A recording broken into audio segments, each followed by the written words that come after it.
Jadi bisnis itu kan pertama kali yang dilakukan kan survival, betul tidak? Artinya yang penting bisnis itu bisa jalan dulu lah.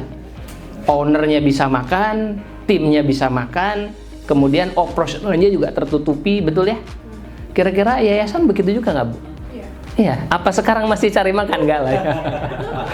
Tapi karena betul, ada beberapa perusahaan yang udah puluhan tahun begitu gitu. Berhenti di level cari makan ini. Kemudian masuk ke cari duit, ini udah beda. Kalau cari duit itu respon market udah bagus.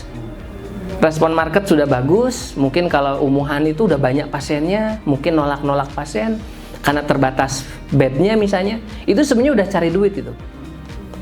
Nah, kalau cari makan kan boro-boro didatengin, mendatangi pun belum tentu ada yang beli.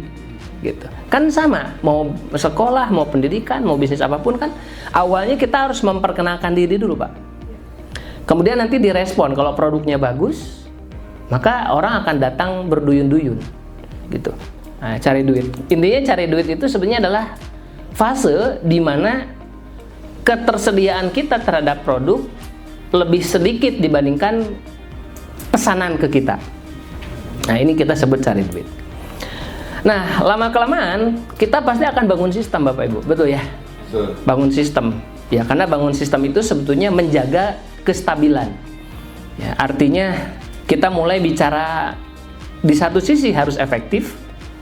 Efektif itu berarti semua keinginan stakeholder itu terpenuhi.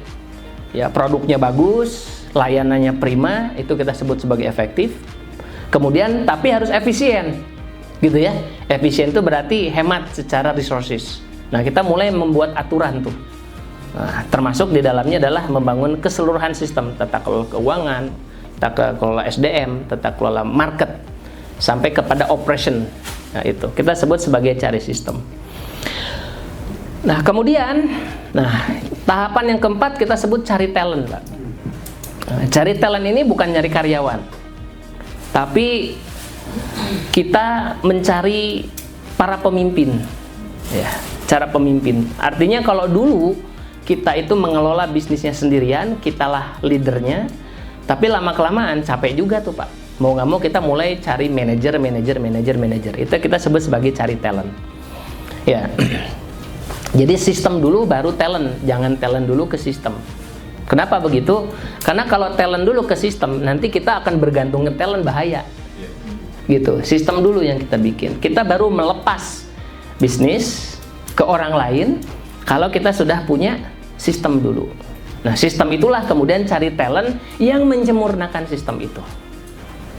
Ya, sistem itu yang menyempurnakan mereka. Jadi pastikan cari talentnya itu setelah sistemnya kebangun, berkembang, ya, kemudian menikmati hasil. Ini fase yang semacam ini.